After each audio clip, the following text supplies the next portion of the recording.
Let's do a little review of Unit 2 through Unit 3.1.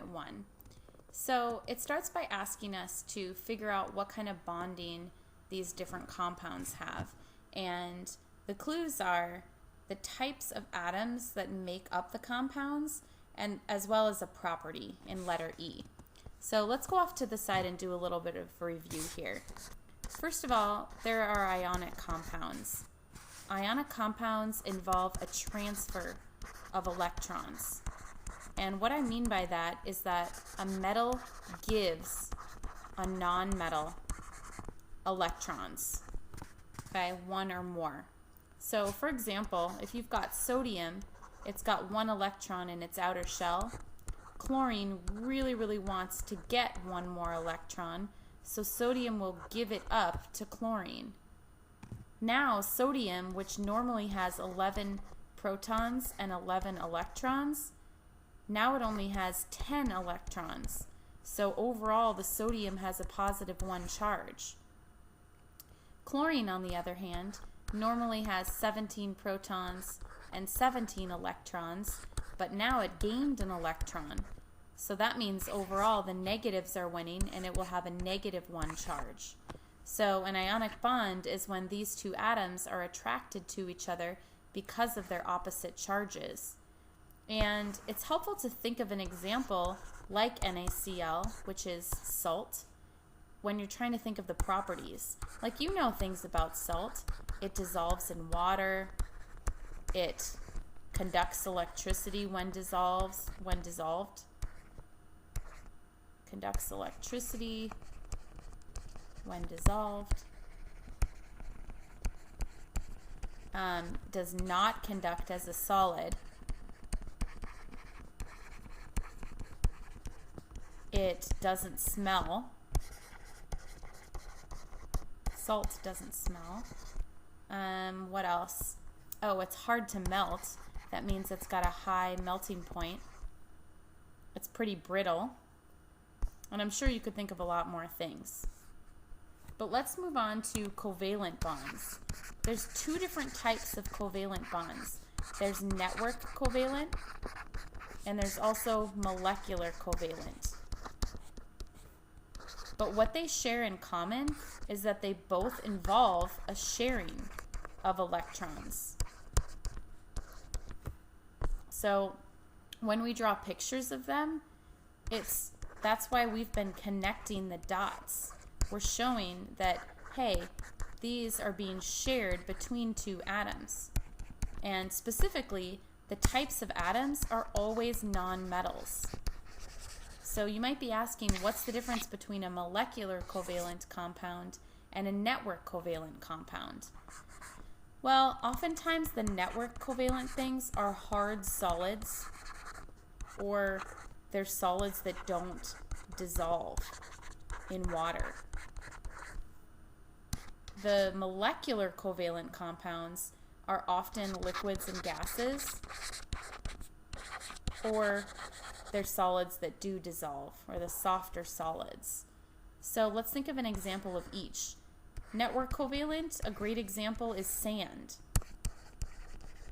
Molecular covalent, it's something that you're breathing in right now, oxygen, or breathing out, CO2. Those are great examples. And so you can think of the properties of sand and of oxygen and carbon dioxide. These are not smelly gases, but a lot of times molecular covalent things do have a smell versus network covalent do not have a smell. Another example is wax. And so these things often have a low melting point versus something like sand has a high melting point. They both don't conduct electricity as a solid or when they're dissolved.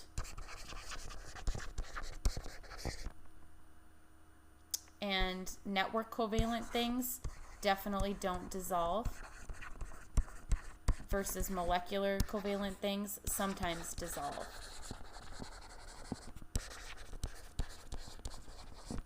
And last but not least, let's talk about metallic bonds. These are fun. You can think of lots of examples like copper, nickel, zinc, iron. These are obviously made of all metal atoms. And there's also a sharing of electrons here. It's often called a sea of electrons because it's sort of like a potluck. All the metals just donate their electrons, and so this is one of the reasons why they're such good conductors as solid of electricity. And you can think of other examples of metals when you're trying to think of their properties, like metals don't dissolve in water. And depending on the metal, they often have a high melting point. So you've got to add quite a bit of heat to get them to turn into a liquid. They don't smell. And so now that you've got kind of an overview, we should be able to more easily identify the type of bonding here. So for this first one, lead, you can look on the periodic table and notice that lead is to the left of the zigzag. So that makes it a metal. And since this is the only thing here, this must mean that it has metallic bonding. For letter B, strontium is to the left of the zigzag, and nitrogen, oxygen, all of those atoms are to the right. If you've got a metal and nonmetals, automatically that means that it has ionic bonding. NH3 is all nonmetals. Hydrogen is technically to the left of the zigzag, but it's an exception. It's a nonmetal. And since this is a gas, that should clue you in that this is molecular covalent. And the last one is a metal and nonmetals again, so this is another example of an ionic compound. For letter E, it says, what is something that has a high melting point? It doesn't dissolve, it doesn't smell. This could be a metal, or it could be network covalent. We would need to know something about electricity, if it conducts electricity or not. Number 2, it says draw the outermost shell of this element and then tell us some things about it. So sulfur's outermost shell, because it's in group 6A, has 6 valence electrons. It would really like to get 2 more, because then it will have the great 8 in its outer shell, and it will be like argon, because argon has 18 electrons and sulfur has 16 electrons, and it would love to mimic that noble gas in group 8A. Magnesium has 2 electrons in its outer shell. It's to the left of the zigzag, so it's a metal, and it would really like to lose 2 electrons, because then it would be like neon. And if it loses 2 electrons, it will have a positive charge. And to review why, magnesium always has 12 protons, and it normally has 12 electrons. But if it loses 2, it will only have 10 electrons, and now the protons are winning by 2. That's what gives it its positive 2 charge. Nitrogen is in group 5A, and it is a nonmetal. It would really like to gain 3 electrons, because then it will be like neon and it will have 8 in its outer shell.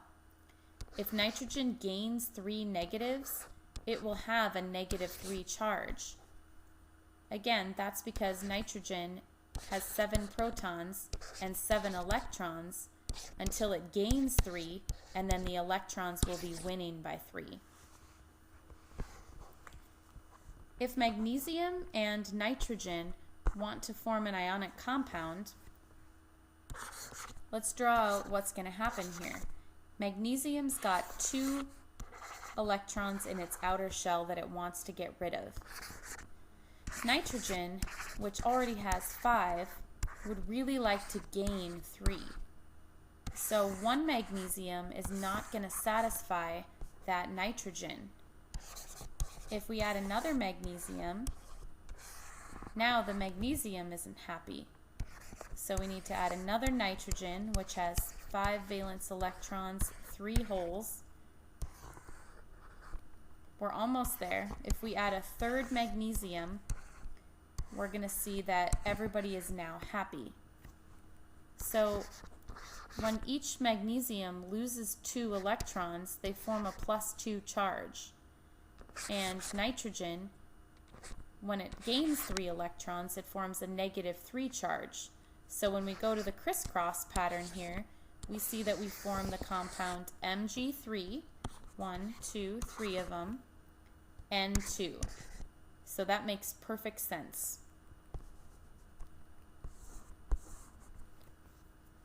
Practicing writing out the formula, we want to write out the elements and their charge above each. Aluminum's in group 3A, which has a +3, and hydroxide is one of the 6 polyatomic ions that has a -1 charge. So when we crisscross, we need parentheses around the OH to show that it's 3 of that entire polyatomic ion. Potassium has a +1 charge, and phosphate is PO4 with a -3 charge. So that means it becomes K3PO4. Ammonium is NH4 with a +1 charge, and fluorine is a -1. So those just cancel out, and we can just write NH4F. Iron with a Roman numeral 3 means iron with a +3 charge. Oxygen always has a -2 charge, looking at its group number. So when we crisscross, we get Fe2O3. Naming, lithium and NO3 is one of the special polyatomic ions that's nitrate. AlF3 is aluminum fluoride. We change the ending to IDE. Sodium sulfate. Potassium sulfide, another one where we change that ending. For number 6, it wants us to draw the structures and identify all the shapes involved. So for nitrogen, I'm going to draw both of the symbols first. And nitrogen's in group 5A, which means it gets 5 valence electrons. Each one has 3 lonely electrons that I can connect. And since that's pretty messy, I'm going to redraw it. And it doesn't really matter where you put these lone pairs, but I'm going to put them as far apart as possible since they're repelling each other. And there's only 2 atoms here, so there's no central atom, which means that this must have a linear shape. Carbon tetrachloride. Carbon's got 4 valence electrons, and each chlorine has 7. So I'm going to point the lonely electrons at each other so that I can easily connect the dots.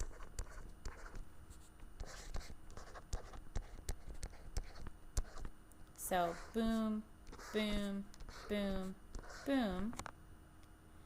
There's one central atom, that carbon, and it has 4 things attached, which makes this a tetrahedral.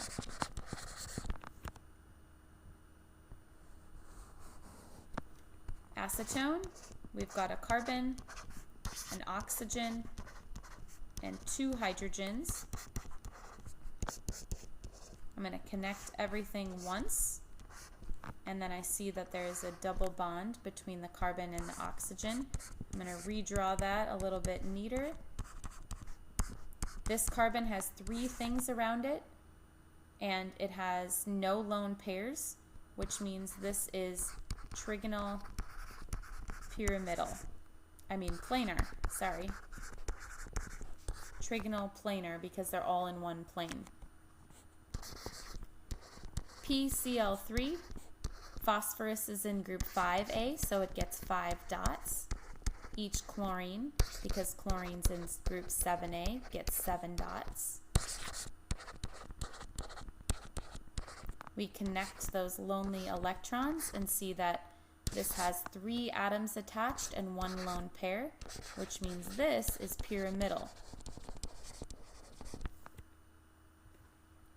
And the last one, methanol, carbon has 4 dots, oxygen gets 6.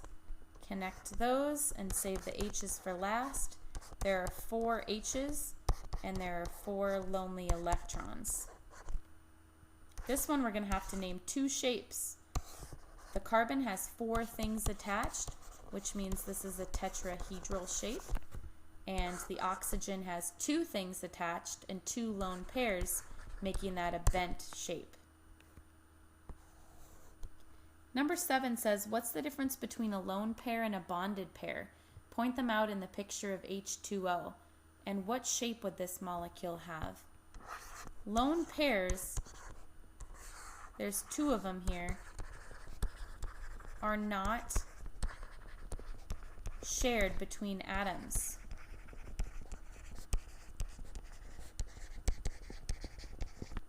But the bonded pairs, here and here, are shared. So shared, which means the bonded electrons. Also, what shape would this molecule have? It would have a bent shape, not linear, because in 3 dimensions, these lone pairs would maybe be popping out of your screen and these hydrogens would be pushed into the screen so that the angles aren't 90 degrees, but they're 109 degrees. They can get further apart in 3 dimensions. Are these isomers? Let's make sure they have the same formula first. 4 carbons, 1, 2, 3, 4, 5, 6, 7, 8 hydrogens each, and 2 oxygens. Let's look at the base, the main line of atoms. It goes carbon, oxygen, carbon, carbon, carbon. This one goes carbon, carbon, oxygen, carbon, carbon. So these are different. If you think about atoms having different sizes here, these oxygens are the biggest, so this is going to have a blob right here, and this one is going to have a blob more on the end rather than in the center. So these definitely are isomers. They're not the same molecule. Letter B, carbon, carbon, carbon, carbon, carbon, carbon. Somebody just drew it up going sideways. So no, these are not isomers. These are identical.